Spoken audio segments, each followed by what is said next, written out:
What? It's a strong start. Welcome back to the Title Pending Podcast, everyone. I look like a crazy person in this, can you hear that? Can you hear the chair? Not in my headphones. So, we're trying something different. We're sitting in chair. We look so small. I think it looks fine. Watch. I don't know about that. Sit up here. No, I like this dynamic. I don't know if I like this I'm back here with Max, everyone. This is my best friend, Max. Everyone say hi. Hello. We don't have anything planned for you today. We thought we would just play in the chairs the entire time. So, I don't know. What have you been up to? You got a tattoo recently. Let's start there. Okay. I do that like you don't have your own mic. Yeah, I got another one, or, shading back of my thigh, because previously I only had outline, and it started off great, I was like, this does not feel bad at all, it just feels like little fingernail scratches, because she was only doing the scales on the snakes, and I was like, alright, these aren't long strokes, I'm not feeling it too badly, so it's going great. And then she's like, okay, let's take a break and then we'll do shading. I was like, all right. See, the thing about our lovely tattoo artist, Caitlin, shouts out Caitlin, she is great about asking for breaks. However, She's awesome. I'm never going to say no to a break. However, it's worse every time we start again, in my opinion. Oh, it's so after bad. A break. It sucks. It sucks so bad. We are both fairly well versed, I think, in being tattooed, and if I could give one piece of advice to someone who has never been tattooed before, if you can help it, don't take long breaks. You can take breaks. I am an advocate for breaking. However, the longer your break becomes, the worse it's gonna feel when you start again. So, good luck, Godspeed. Anyway, continue. No, yeah, that's exactly it though, because well, okay, after the scales, it was kind of fine, because the scales didn't hurt too bad, so my skin wasn't as raw, and then we spent, like, another hour and a half doing, like, the shading, and I was fine. And she's like, you look like you need a break. Because I actually really she called did. you out. It's like, well, like, I was nearing a crash out, like, really bad at one point. Okay. Like, I remember, Is this the first session, or when you went back? Like, your second time? Because I was with you the first time. This is 2 days ago. Oh, okay, all right. So I'm trying to remember what happened, but oh, so have you ever had a yawn stuck in your throat? Yeah. Like you can't get it out for some reason. Yeah. I'm trying to do that because it's impeding with my breathing rhythms. Yeah, and you're supposed to breathe when you get tattooed. Yeah. Which is also difficult to remember. So, I'm trying to yawn, and my ankles are stiff because her chair broke, and Her chair broke? yeah, so it can't sit up anymore. So you're, like, lying down? Yeah, I was laying down. Oh, And no! I was staring at the chandelier, and my eyes were hurting, and my ankles were hurting because they were super stiff, and whenever she was, like, turning around to, like, get more ink or whatever they do, I don't know. That's what they're doing, usually. Okay, yeah, so I was, like, rolling my ankle back into place every time, and I was like, oh my god, it's so stiff and it hurts, and I'm so uncomfortable. And after like an hour and a half, I was like, we gotta be done soon, right? I feel that. And we were, but she was like, okay, we're just gonna take a quick break, because she noticed that I was starting to breathe like really, really heavy, like See, deep she's so breaths. good about it. Like, Yeah. she's been tattooing for so long, and she has tattooed so many people that, like, she gets it. Yeah. You would think that other artists would get it. Yeah. I don't know where my camera is, but I'm recording on an iPad, so if I'm looking off, it's because I'm looking at myself and not the camera. So I'm trying to look at you for the most part, because I can't look here. Yeah. I need It's a gonna take us camera out. really badly. Anyway, yeah, she's gonna make you take a break if she thinks you need a break. That's Yeah. just how she is. And I was like, yeah, I really could take one. And I looked down, and oh, I thought you spilled. No, I'm good. I looked down, and there's like a small section of the helmet that's not done yet. I'm like, fuck. Like, I needed this break. Don't look down. Never look down. I know. Or at the tattoo when, but especially when you're like so close. Yeah. It and sucks. I had to like take a lap around the shop, and and I Give me a went to the second. bathroom, and I looked down. I'm like, okay, it's not that bad. Like, probably like 20 minutes at most. We know hour. nothing about the timing We it takes to don't. tattoo. It just looked like a small space. Yeah. Like, that was it. So you estimate, and then you're very wrong. Yeah. So How long did it take after that? When you thought it was 20 minutes. 40 minutes. Oof. 40 minutes. Or a really extra long 30 minutes. That felt extra long. It sucks that the clock is right there, too, in that shop, if you're facing the right way. Where's the clock? So you were probably facing towards the bathroom, right? Yeah. So if you were facing towards the front door, the clock is right up there. So when I've been laying that way, or like if I'm on my stomach, and I'll look up and see the clock, it's torture. Oh, Absolute okay. fucking torture. But Oh. yeah. Laying on your stomach must fucking suck. I actually had to do Yes, that a it couple does. times for Sean, and that sucked. I hated it. Yeah, I had to lay on my stomach when I got the panther done, but it was like this. And then it was, yeah. Luckily, That's so I'm uncomfortable. double jointed, so I can do that, but it is not comfortable to do that for extended periods of time. Might be the one worse thing than laying on your back or your side. Is laying on your stomach. Laying down getting tattooed sucks. Yeah. Yeah. And- Yeah, the most comfortable one was the Last of Us one. Like, You were lying sitting down for that. position-wise. No, I wasn't. I have a picture of you. You were lying down.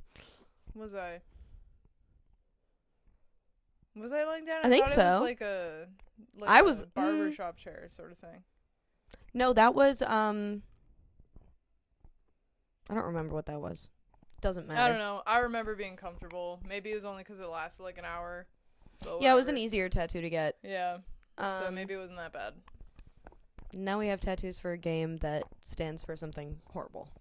We don't need to talk about it. Yay! But yeah, it was fine, and the last 40 minutes of it was just hell because I felt like she was peeling my skin off. Yeah. It gets to a And point. It really gets Like to a point. it gets to a point where you're just like, I need to be done. Oh my The God. next time you go to get ink needs to be like you getting a towel and finishing the I'm done. I'm Yeah. done, and then I will never say anything because I want to finish it. So I continue to sit there. Does she ever like apologize for the Yes. cold towel? I'm like, no, this is I was the like, best this part. is the best part. This Like, is the best thing you could. She's like, cold, and I'm like, yeah. I'm like, no, you're actually It doing means me it's a favor. over. It means it's over. Although she'll do it like between Yeah, sometimes, and it's like a sometimes. tease. It's like we're done. We're not done. We're not fucking done. We're not done. How many tattoos do you have now? You lose track yet? 8. Getting 8. up there. Yeah. They're all good ones too, which is annoying. Like I don't.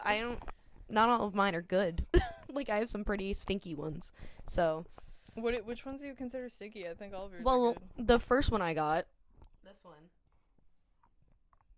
is just bad. It blew out. It scabbed over. It's just you don't even know what it is. You can't tell what it is. It's so blown out. It's just. I can tell. Well, you know what it is. Yeah. And then just some of them were bad experiences. So, I consider them. Yeah. You know what I mean? But you got that one covered up. I got this one covered up. I got this one fixed. We're getting there. I don't know if there are more that I would like. You hear that? End up covering. I mean, I like my tattoos enough, but This one's on the front page. I put it there. A redemption tattoo. I uploaded it to Google Maps. Oh, you did? I did. You can do that. So you can post yours. Oh, and shit, Then okay. And I think I'm gonna probably put another one that Caitlin did instead. Take it down. Good job, one. I don't know if I could. I don't know if I can do that once it's up. Doesn't matter. Anyway, like I said, we don't have plans for this episode, so sorry. I don't know what this is gonna become. We're winging it. Yeah, What did you have going on this week? like this past week. Mm-hmm. Well, I've told you this off camera, but my peepaw died. Again, like you're scaring the crap out of me because I think you mean real life. I'm like, No. you did not tell me that off camera. No. Peepaw, aka Bobby Nash from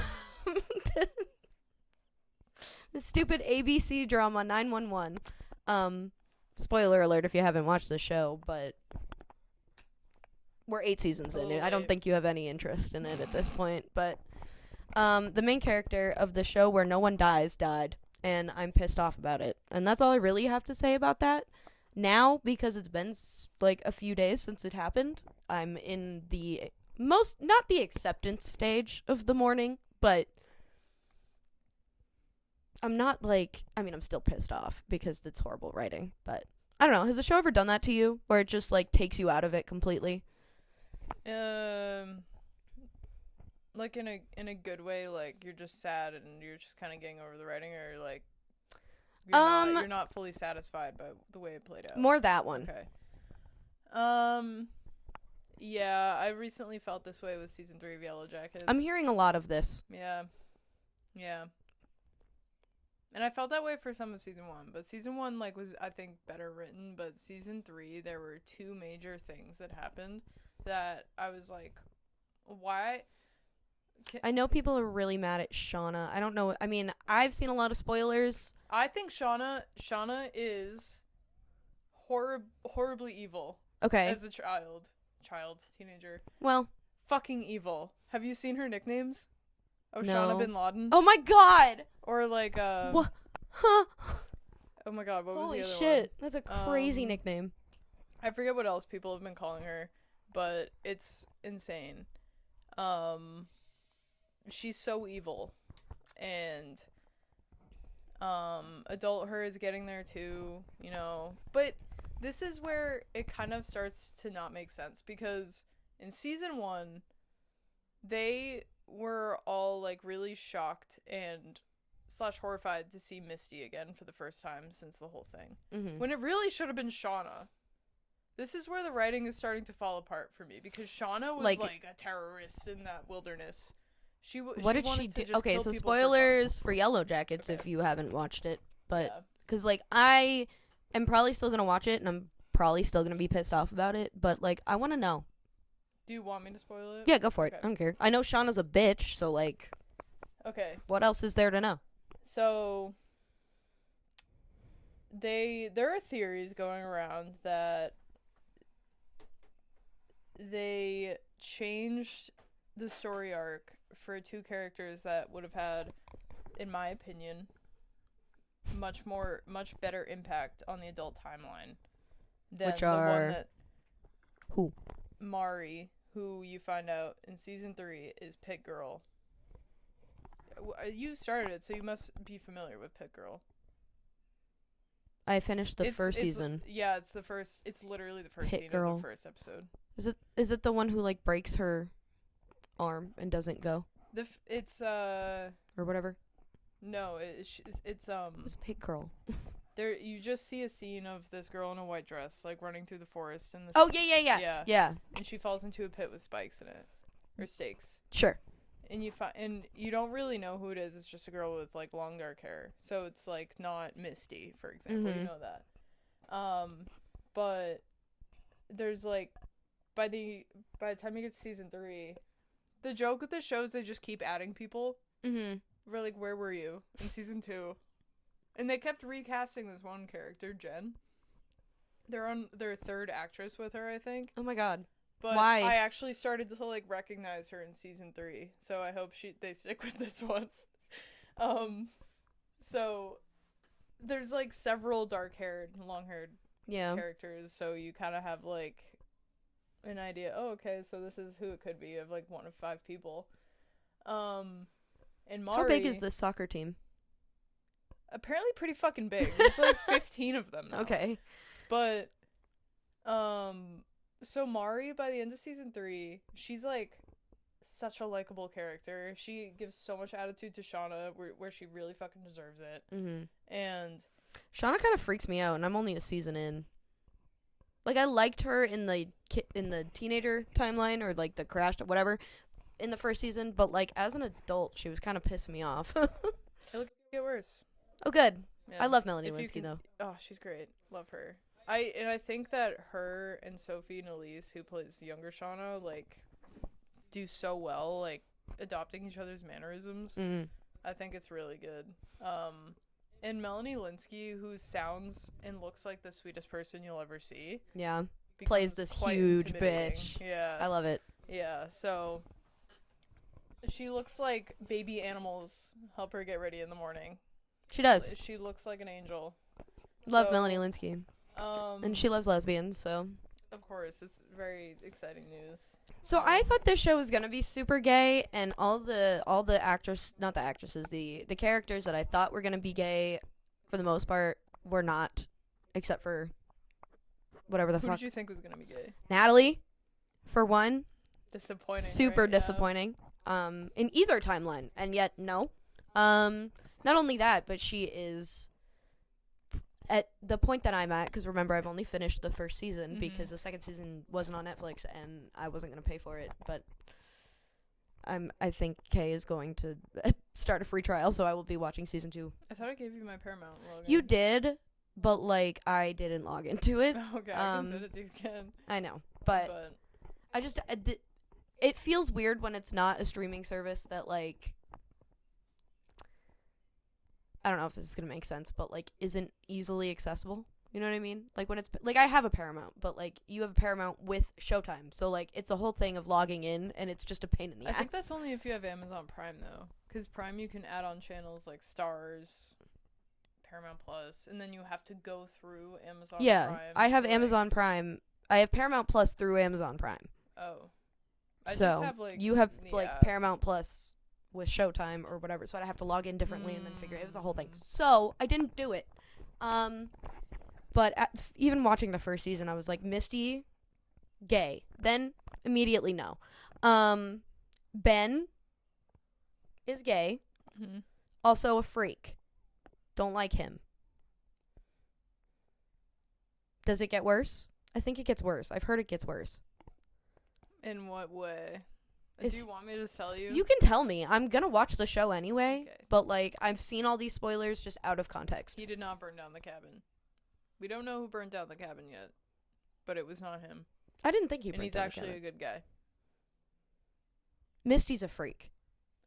Beginning, middle, and end. Yes. Like, but destroyed the black box because she wanted friends. yeah. Crazy. Yeah. This is a pre-9/11 world. No one was looking for them. Mhm. Yeah. And Van, somehow love her. Gay. that's Has to be gay. The one that got her face torn off by... I thought they established that her and Ty. Yeah. Yeah. Okay, yeah. That wasn't a season. Ty's gay. Ty's gay. Can't stand her adult version in the first season. Don't know I'm why. not She a pisses fan. me off. Not a fan. Then she starts eating dirt, and it's a whole thing. Yeah. I don't know. Like there's some parts that they don't really flesh out all that much. Like Ty has an other self that Yeah, they, like she's kind of- sleepwalking or something. Yeah, that only comes up one time in season 3 and Oh, cool. So just yeah. yeah, like Doesn't she like she was doing that in the woods too, right? Like she was sleepwalking and eating dirt, yeah, and then but- she does that, and her son freaks out yeah, in the first season. I don't know. and then she kills a dog. Oh my god, yeah. Yeah. Yeah.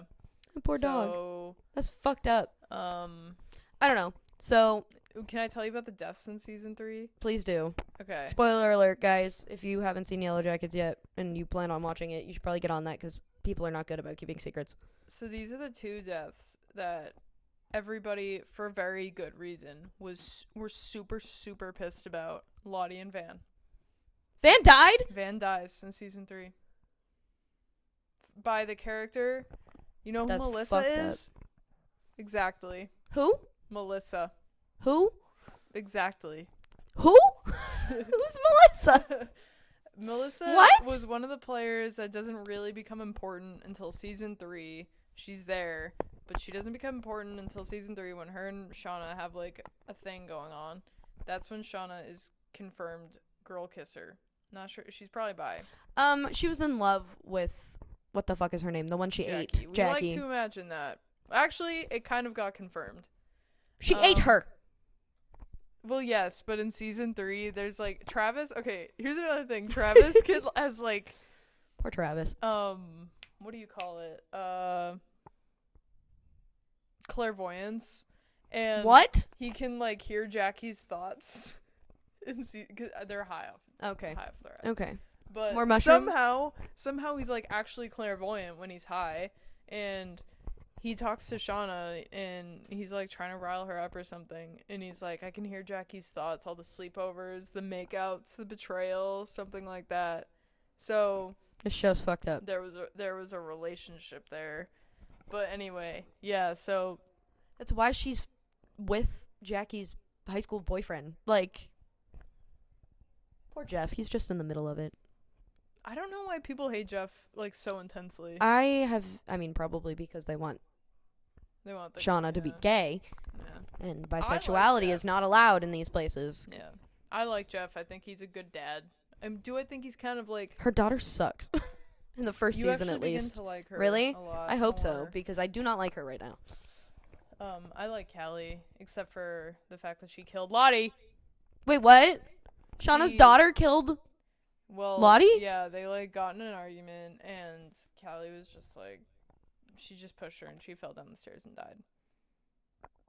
And everyone What a thought, lame death. Yeah, and everyone thought Shauna killed Lottie because No. Shauna's DNA was on her, but it was because it was her daughter. So yeah, Lottie died. The stupidest death ever. That's dumb as hell. By the way, Lottie only got revealed to still be alive like midway through season 2, I think. And they just So are killed people her. so do people like hate the writers on this show or what?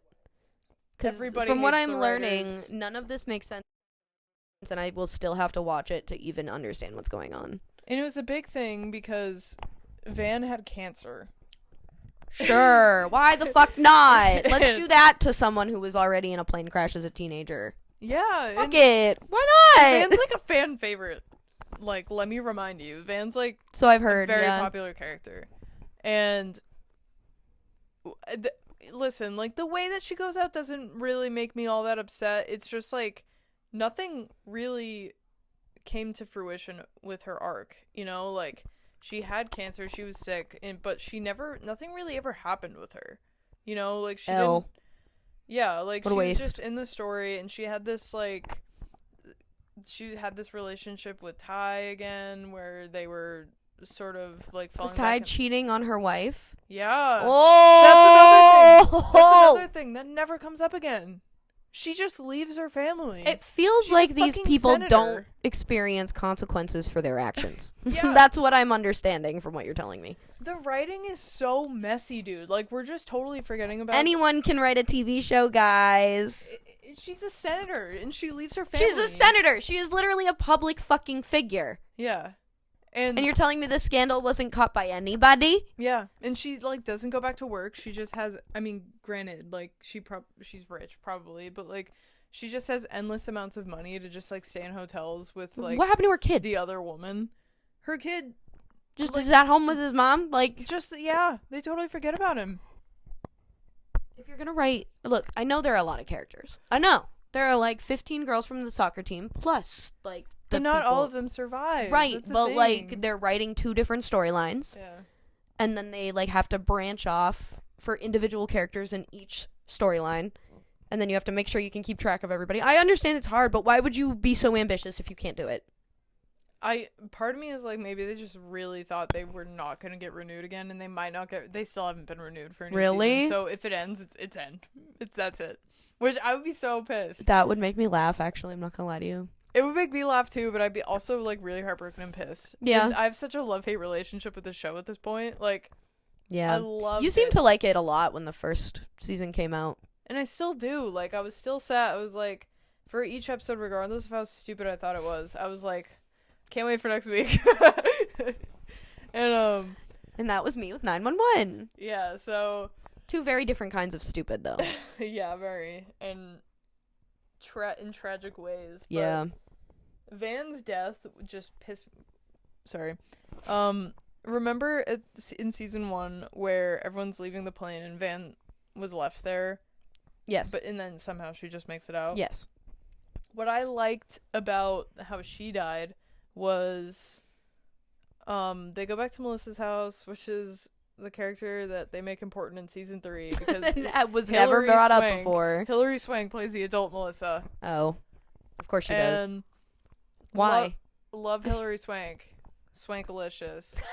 But Swankalicious. Oh my god. but I forget what she did. I think she like turned the stove on or something, and her house was filled with carbon monoxide, and like I forget how exactly it happened. Everyone fainted from some sort of poisoning, and they just passed out. Sure. Van wakes up and drags everyone out of the house so they don't die. And I really liked that because she saved everyone that left her behind. Wow. And I liked that part. I was like, okay, Van, okay.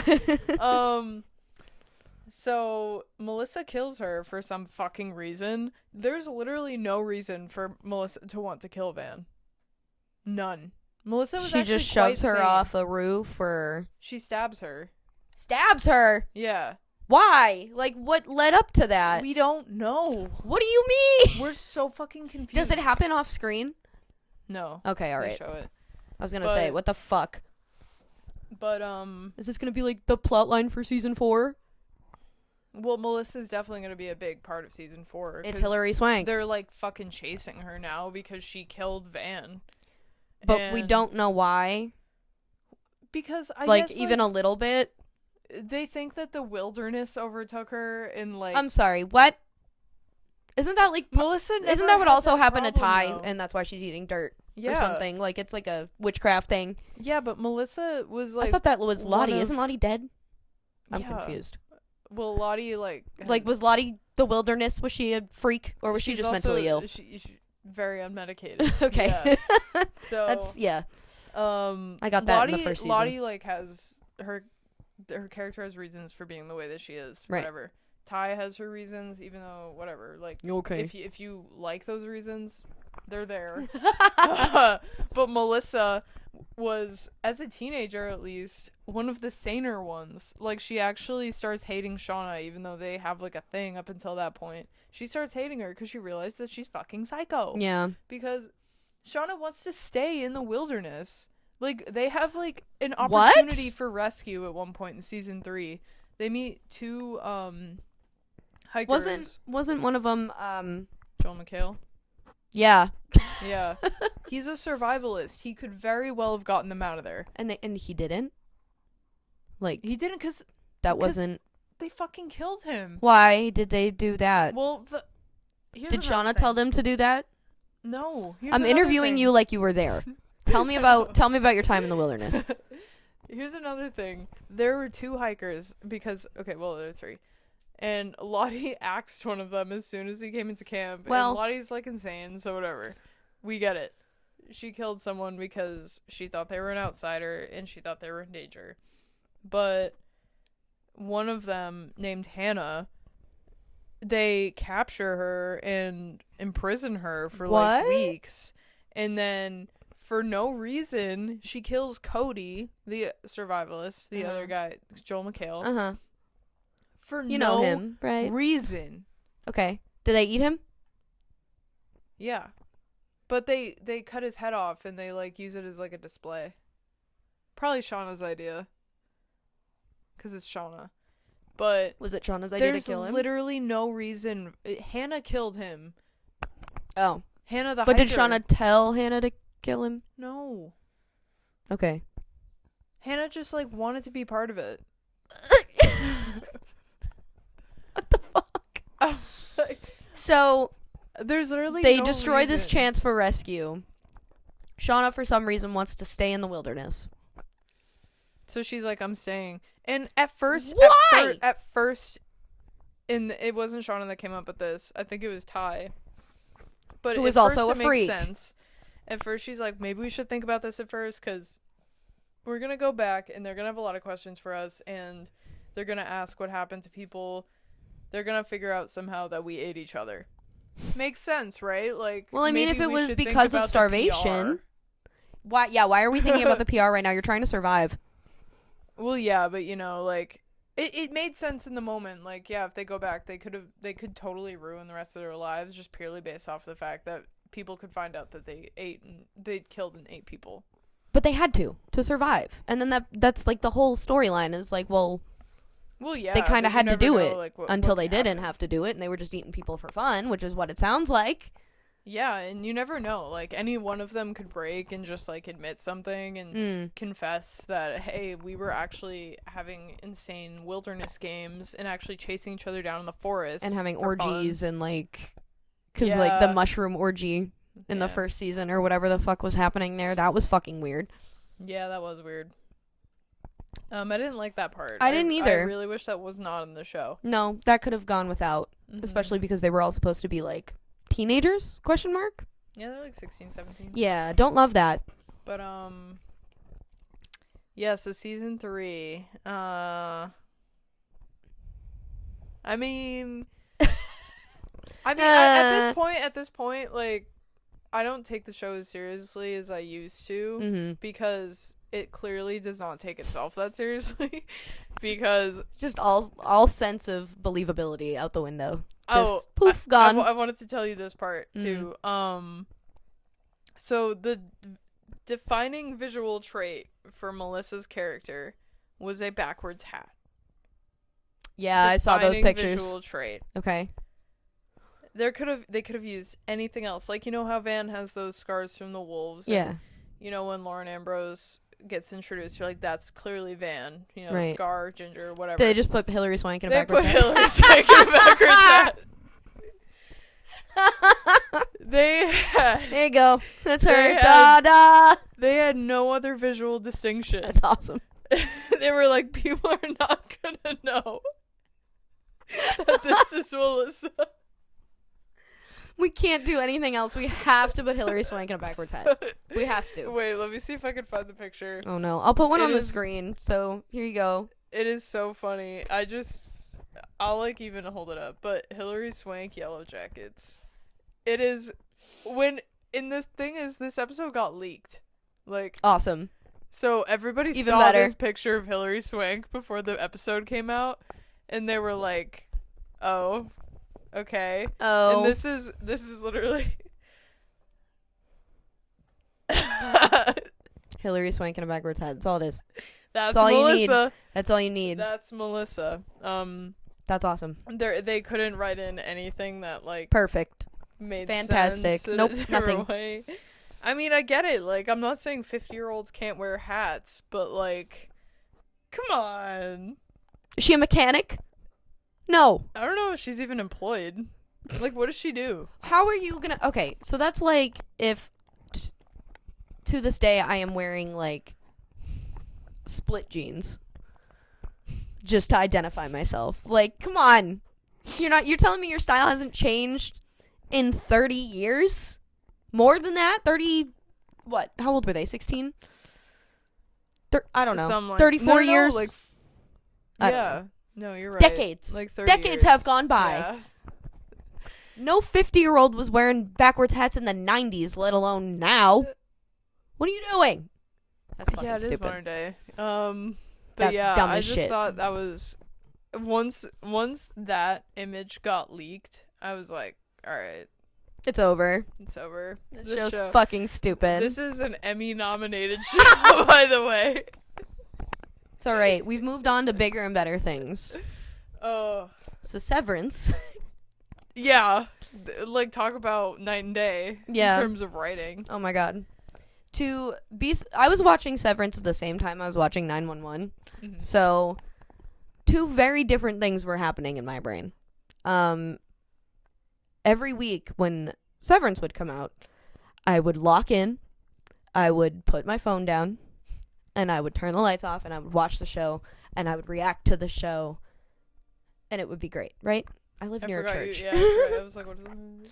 With 911, it was more like when I sit down with my silly little drink and, smoke some weed and enjoy this little stupid family on the TV in front of me. Now, I'm pissed off because the show that wasn't making me sad has made me sad. And I don't know what I'm supposed to do about it. What if, like, the next episode, they make Buddy canon? They wouldn't. What if? So, what happened was Ryan Murphy, who is a co-producer, writer, maybe, on the show, called Eddie... Ryan Murphy? Yes. Called Eddie the brother Buck never had. So This is coming from the guy that literally puts everyone together. Yeah, Like like anyone and everyone. king of fan service. Yeah. So, however, people are claiming they are doing reshoots, which leads me to believe that they can't even stand by their decision to kill Bobby Nash, and they know that they just pissed off a majority of the people who are watching the show. So, That's crazy. do you know Bobby Nash's story? Have I told you?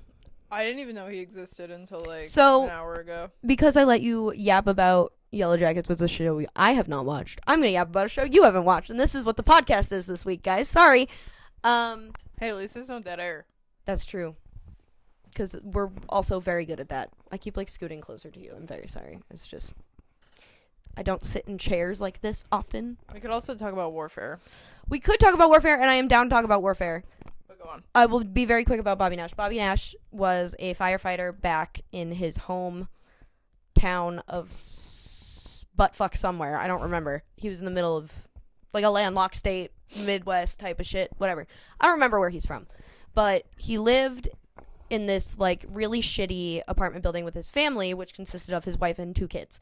And he had an accident on the job because he was already a firefighter, and he got addicted to pain medication. Back on that, because you were just talking about that with a book you were reading. So he gets addicted to pain pills, and then he, has tried to go to rehab. He's relapsed a few times. His story it's pretty sad, but like he's in the middle of a very bad spell of drinking and on pain medication, and he has rented the apartment below, I think, his family's, where he actually lives. And there's no furniture, there's no it's his drug den, pretty much. So he goes there to drink and fall asleep and do drugs. And he has a space heater. Sets the entire fucking apartment building ablaze. Shit. With this space heater and his blanket, because he was drugged out of his fucking mind, didn't even notice until it was too late. Building wasn't up to code.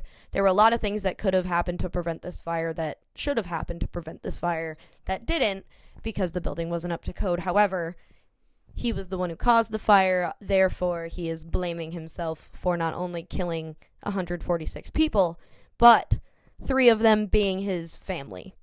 146 people died. Uh-huh. In a fire that he caused. Bad.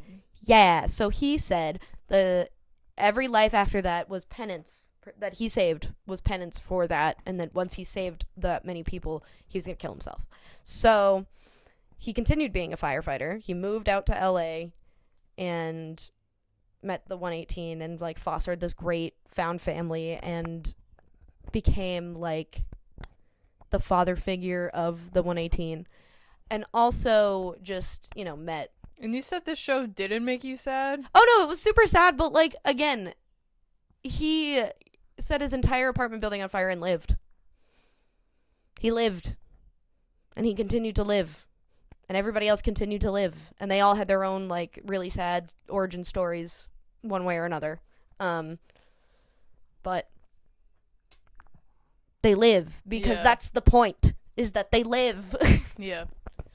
So he had finally come around to accepting that he was supposed to, move on and be alive and enjoy his life. And he met the love of his life at the 118 because she was a police officer played by Angela Bassett. We love her.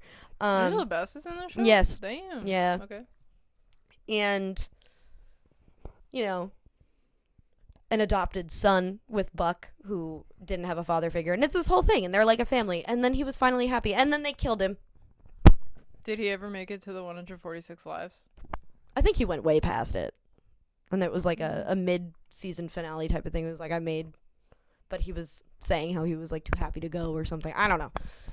At some point you can see the switch flip into him wanting to be alive. And then when he's dying in front of you while Hosier's work song plays in the fucking background. How does work song go again? I'm not that familiar with No Hosier. grave can hold my body down. I'll come home to her.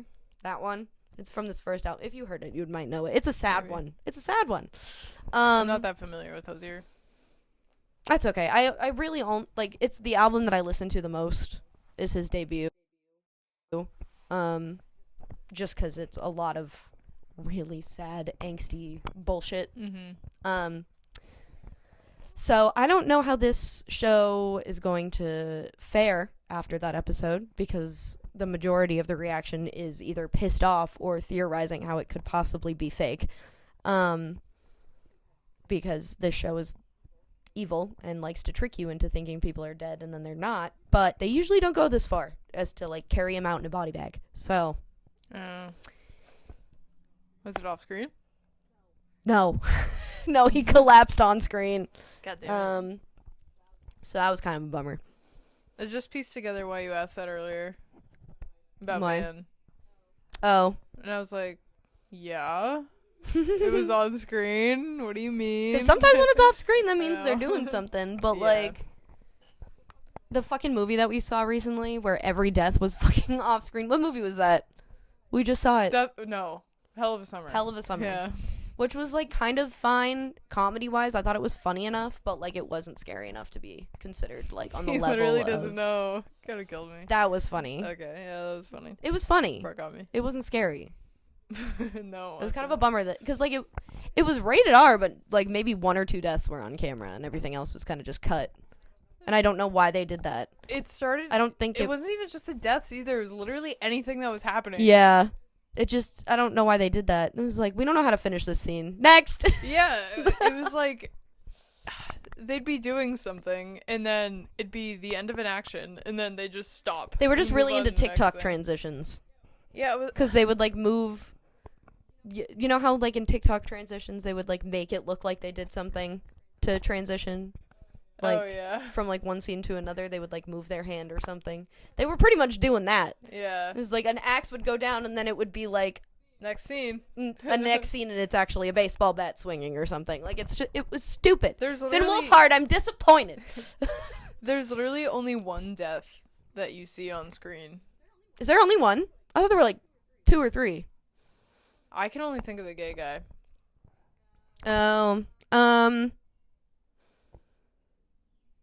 I literally can't think of anyone else that you, I don't, like, honestly, confirm this for movie sure was is so dead. unmemorable that Yeah, I it was, couldn't like, even tell you what happened, really. It was like a good one shot. Like, we saw it, we had fun. That's Yeah, it. I'm not gonna watch it again, though. I'm not gonna think about it. I didn't really think about it after we left the theater beyond being like, yeah, that was fine. Yeah, I forgot. I was like, we saw a movie that wasn't Warfare recently. Like, that was it. And then we saw Warfare, which was something else entirely. How'd you feel about it? I want to hear your thoughts on it. I liked it. I think I ended up giving it like 3 out of 5, but I think like sitting on it, I'd probably bump it up to 3.5. Okay, why?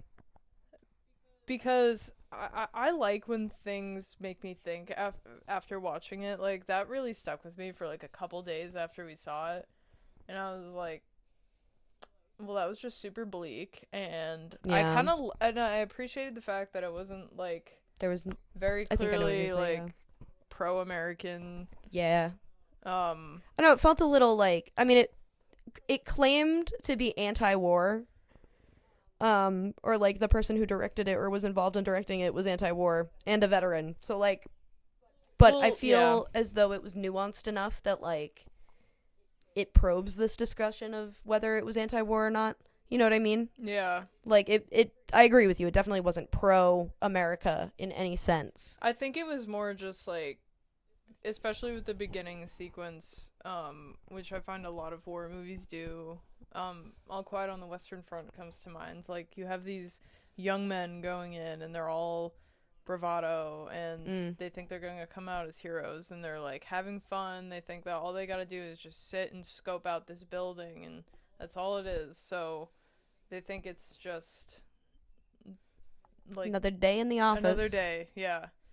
And that's why I kind of liked the presence of, and I know this is like a real thing that happened, but like with the other characters over there, Kit Connor's character, he was kind of like the new guy, Yeah. and he was sort of just like walking around, like checking in on people, like, how you doing, like, but he's like not really taking in the weight of the situation. Yeah, he He's, doesn't like, really understand walking what's by happening. the windows like in full daylight, Yeah. you know, and everyone else is like just doing their thing, sitting down, but he's like walking around. He's like just hanging out, really.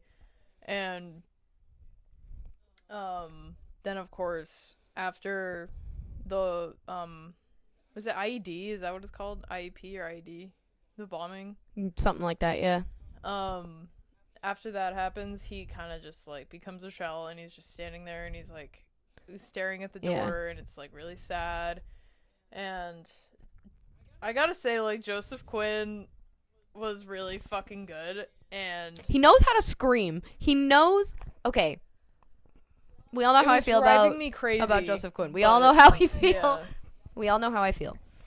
This movie to me felt very. I feel like it was taken with care. Yeah. In a way that a lot of war movies just don't bother to do. And this is in no way me claiming that, like, war movies are good for society in any sense. Because in a lot of ways, they're propaganda. Yeah. We are not immune to propaganda. However, this felt more like a retelling of what actually happens in situations like this, rather than, you know, glorifying it and, you know, these people coming home with exaggerated PTSD or, you know, things that just kind of take you out of the head of a soldier. When in this one, it was just one sequence. Like, this bombing happened, and then the entire movie was them trying to get out of that house. It took place over, like, maybe the course of an hour. Yeah. It was in real time. And, like, from the body you see in the beginning of the Arab man who had sacrificed himself because, for whatever reason... Are you talking about when they walk out of the house for the first time? Yeah, and then the bomb goes off, and he is literally just a pile of guts. Mm-hmm. And there's a leg in front of the house the entire movie. Yeah. And it's just, like, shot in real time. Nothing's moved, nothing. And then the end of it is just the people coming out of buildings and, like, retreating. Yeah. It was very bleak. It was very, very bleak of, like, they didn't really entirely succeed in what they were there to do at all. And they also, you know, probably lost quite a few people after that, because there's no way that, what's his name? Although, no, he lived because it's based on a true story. The guy who got his leg blown off, that wasn't Joe. Yeah, Cosmo Jarvis is the actor's name, but I forget the character's name. Yeah. Yeah. Elliot, maybe? Yeah, it was. Yeah, he lived. Sam or Elliot? Sam was Joseph Quinn's character. Oh, okay. Who was, you know, screaming, crying, throwing up the entirety of the movie, which I think also puts you in that, like, I think their intention that they did, if this was their intention, they definitely succeeded in my book, of, like, putting you in this, like, really stressful situation.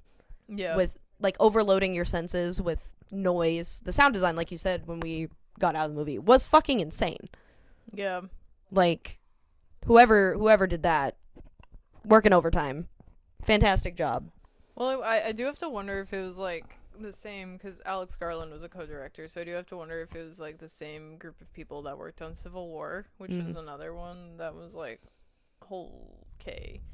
I didn't see that one. That one, in a way, kind of,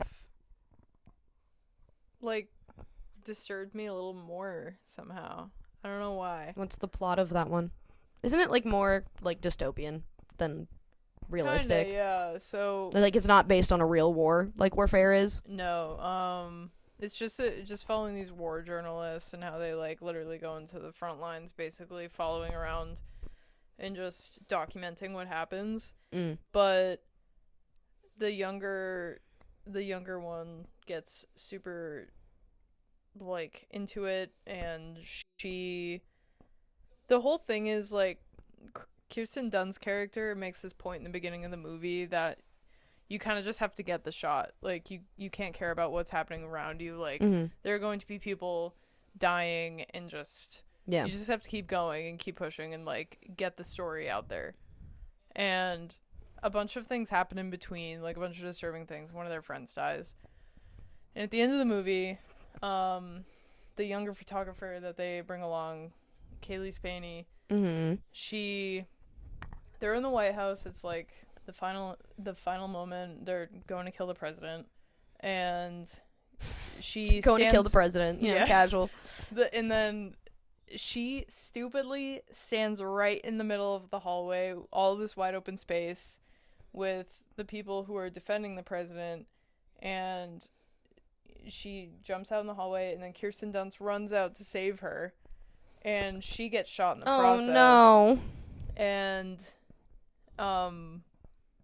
so she dies, but Kaylee Spaney's character doesn't care and just keeps moving to get the shot. Oh my god. So fucked up. And that in a way, that one kind of like, I don't know, that one really freaked me out, but they both had a similar effect on me in that way. And Civil War was really fucking loud in the same way. Maybe it was just because I saw it in IMAX, and that's why.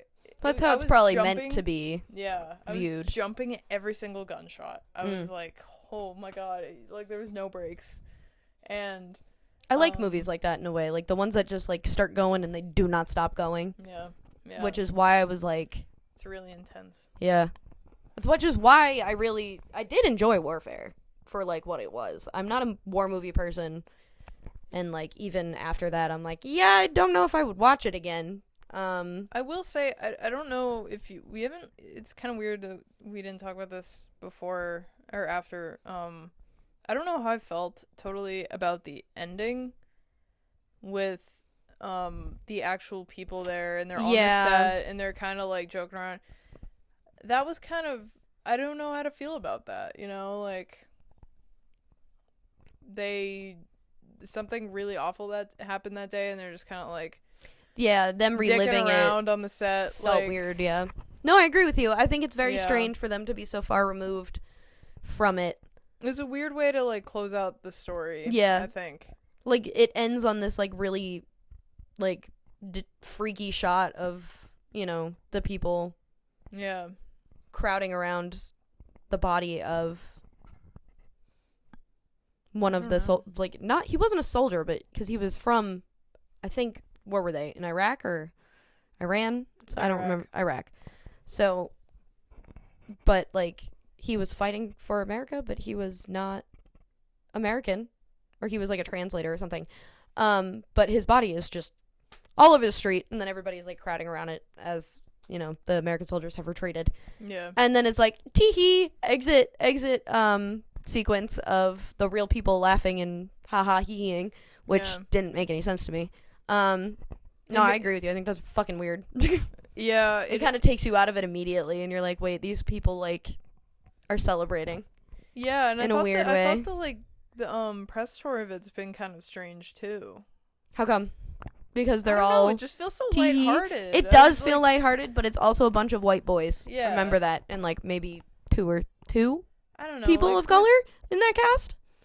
With movies A like lot of them this- British, by the way. Yeah. None of they're not actually, which is probably part of the reason it's so lighthearted. These people don't give a fuck about this war. They weren't involved. Their people weren't co-director's involved. British. Well, Really? Yeah, Alex Garland's British. Oh, I didn't know that. That's funny. But Why?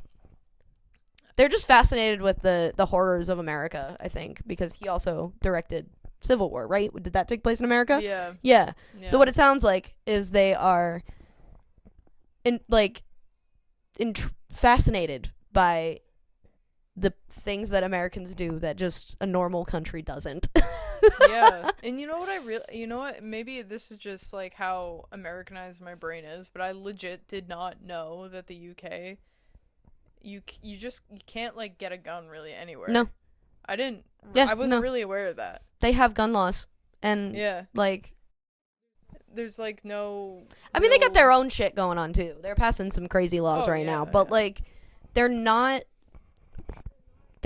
these like. It's capitalism. Everything goes back to the fact that we are a capitalistic country that thrives on poaching and destroying other countries for monetary gain more than anything. Whether we claim it's to fight for freedom is, complete bullshit to get. If you really, it's such a dangerous topic to breach, especially in our current climate. Yeah. But like to see something like Warfare and like have nothing to relate it to. Like you don't have like we have people who have fought in these wars just, living now. Like that was 2006. We were alive when that was going on. Yeah, that was very, very recent. And like we have so many movies about 9/11. It's crazy. Mm-hmm. We are the only country that like romanticizes the tragedy of our country, whether it be going to war.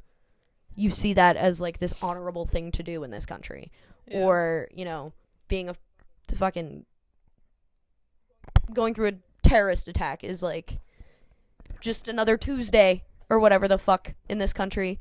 Yeah. Like there are movies now about like school shootings that can only take place in America. Like no one has a gun in other countries like that. You can't make movies like that and have them make sense unless they take place in this scary godforsaken country where we just let anyone run around with a gun and do whatever the fuck they want in our country and other countries. Yeah.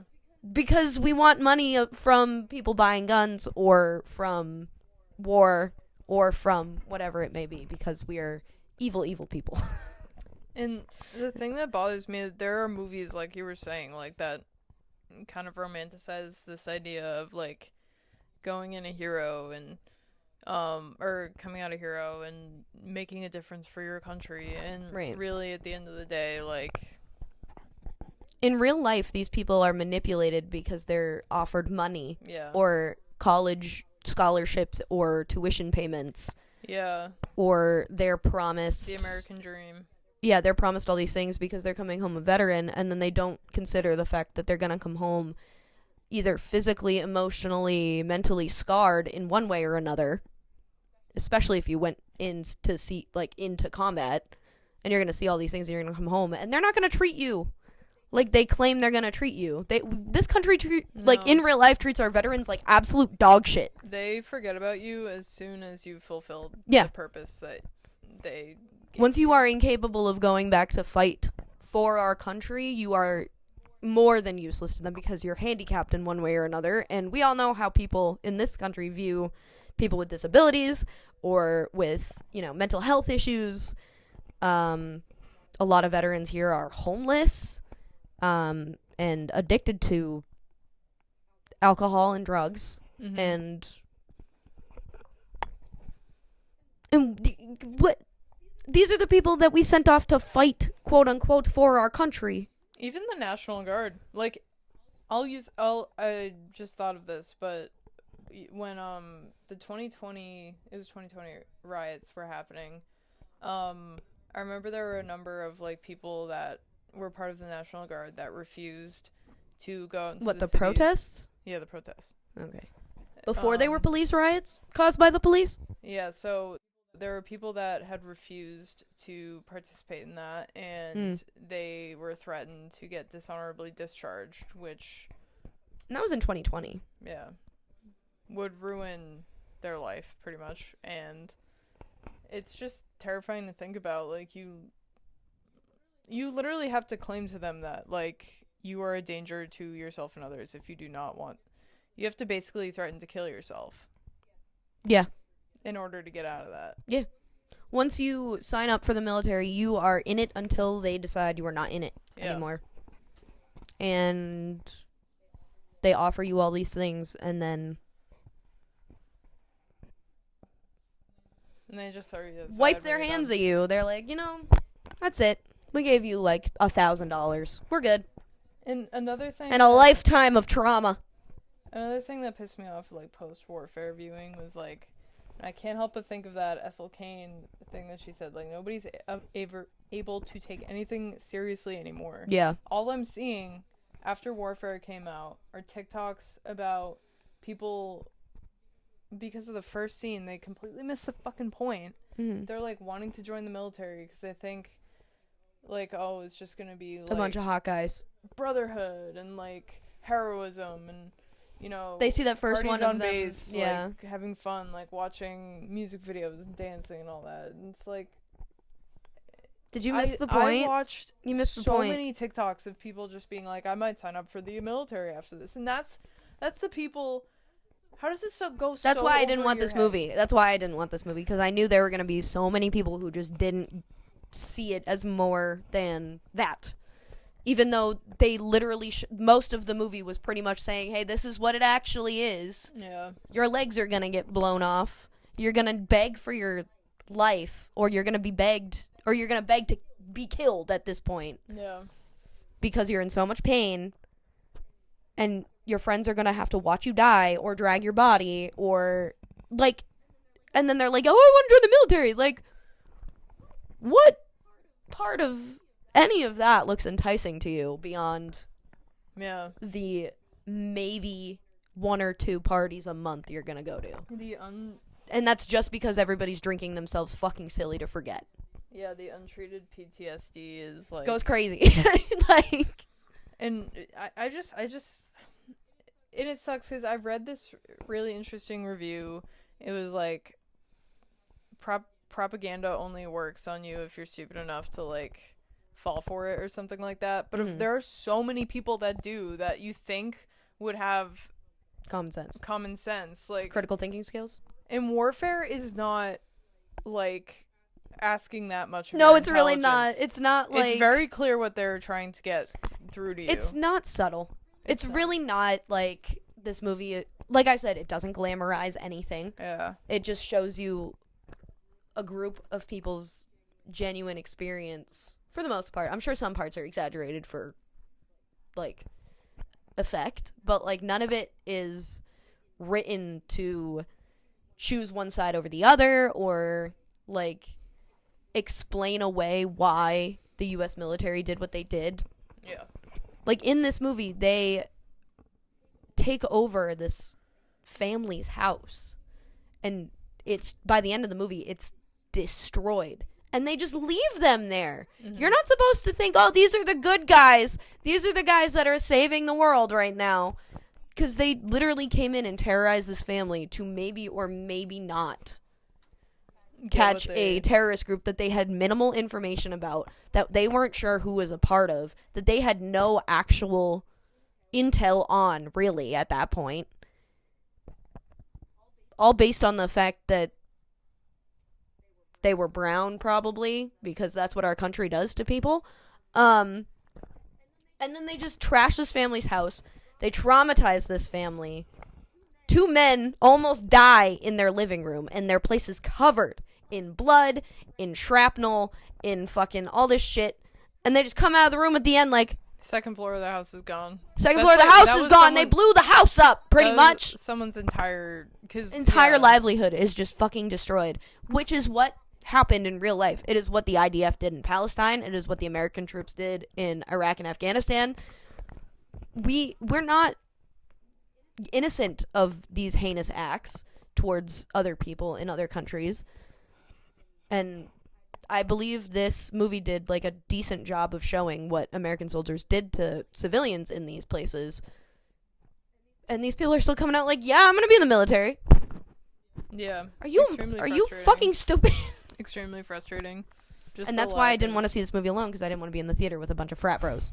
And look, I don't think we were, honestly. Like I think we got lucky. There were a lot more girls in that crowd than I thought there were too.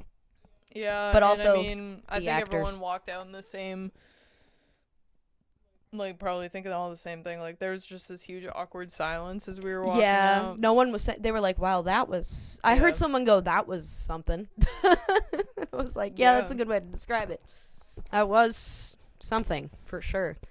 And I don't know. It is very annoying because when these movies come out, I think there's a part of me that's like, well, I'm able to understand. I'm not going to fall for like whatever sort of Americanized message that this is gonna lay on to me. Well, we're not immune to propaganda, but we're not stupid either. So yeah, but you really never realize how many people do. Yeah.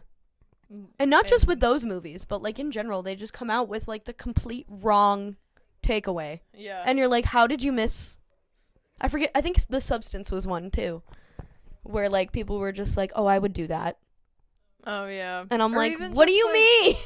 We're trying to say how getting old isn't like the worst thing that could happen to you, and you know, people damage themselves to look younger and be younger, and Even just you're coming people out of it making going, yeah, I would shoot myself with this weird substance for a few hours of being. What's wrong with you? Yeah. Getting old is not that bad. Like at the Oscars, and people were still making jokes like, "Oh, this is like the substance in real life." When Mikey Madison won over Demi Moore. Yeah. And I was like, "You guys are so You guys are fucking stupid. Shut the fuck like, up." You can't just. Oh my god, whatever. But I liked Denora too, but yeah, people also did not like that movie I forgot why people don't like that because movie. the director Oh, is a freak. right? And yeah. it was kind of a freaky, like, I get what they're saying about that, but like to take that away from Nora, where women are in this, like, this happens. This isn't meant to be like a glamorization of sex work or anything like that. It's just a slice of life movie about someone who happens to be in sex work, because they're also people that deserve movies made about them. I don't know. You know what? Here's another thing. Like, now that you bring that up, I think a lot of people need to understand. You can't, like, when you say something is, like, glamorized, you need to understand what you mean when you say Agreed, that. 100%. None of that movie was glamorized to me. No. I'm like, she is living a horrible life, and she met this person who she's very naive to believe thinks is gonna get her out of it. Nothing about this is glamorized. Right. Like, he took advantage of her innocence and her, lack of worldly knowledge, and was like, yeah, I'll just give you this good life for like a week or two, and then you mean nothing to me because I'm rich and I can do that. Just because, like, characters in a movies have bad principles, bad morals, doesn't mean that's what the director or the writers were advocating for. Right. And media literacy is dead. Yes.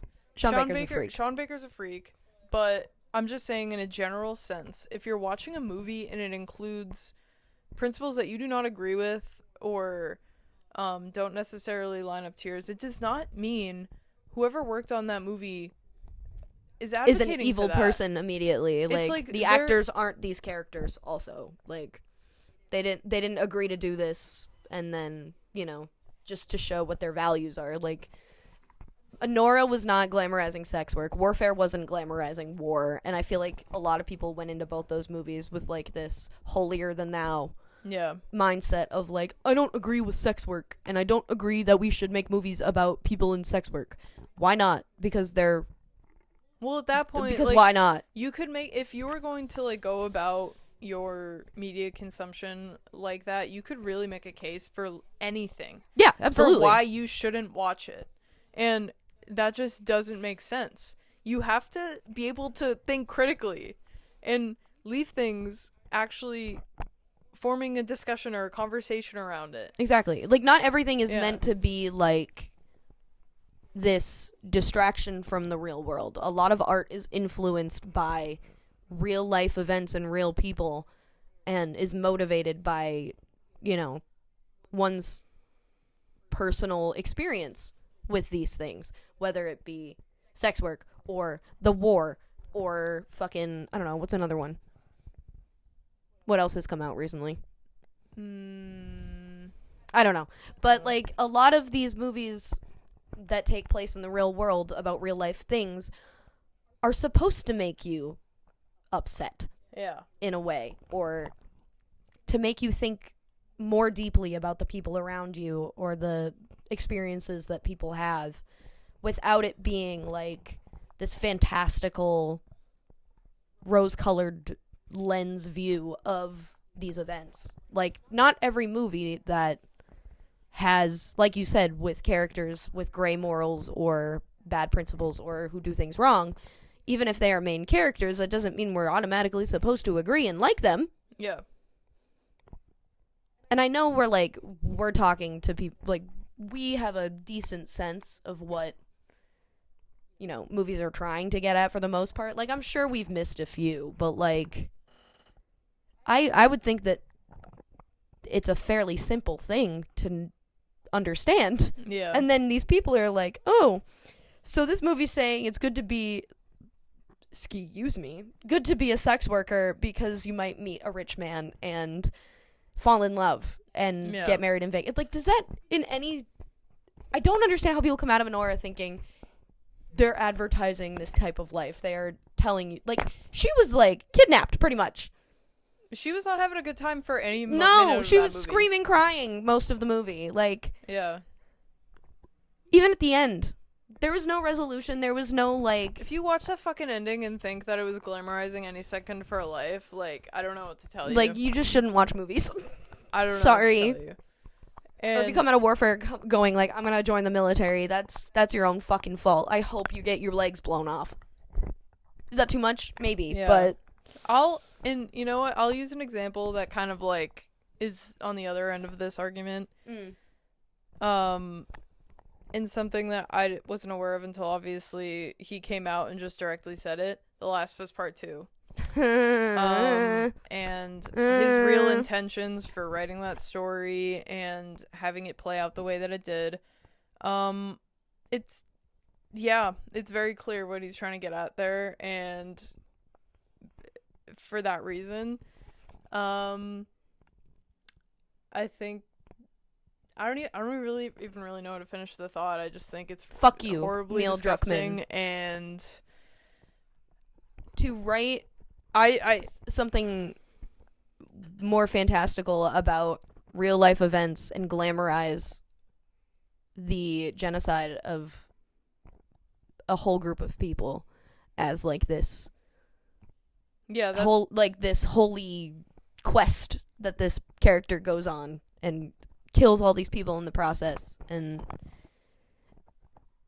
fuck you, just fuck you. It's like a revenge quest sort of thing. Like, after the first story had meant so much to people because of the storyline of, like, a father getting a second chance and saving someone after not being able to save his own kid and, like, becoming a better person, only to turn it around and not only kill that character that had, you know, pretty much for the most part redeemed himself. Maybe not completely. He was still, like, he wasn't a great guy, but who had, like, overcome all of this stuff and not only kill him, but sent his adopted daughter to just massacre all these people for it.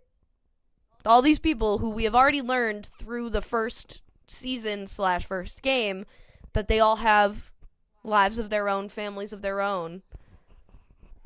Like, you would... And that was, I'm mad about it. And that was something that, like, That game just meant a lot to me.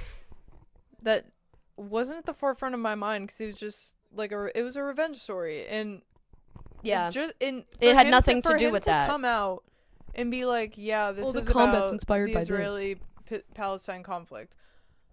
First of all, the what? Those words being the words? Go fuck yourself. Yeah, I was like, the conflict? The conflict.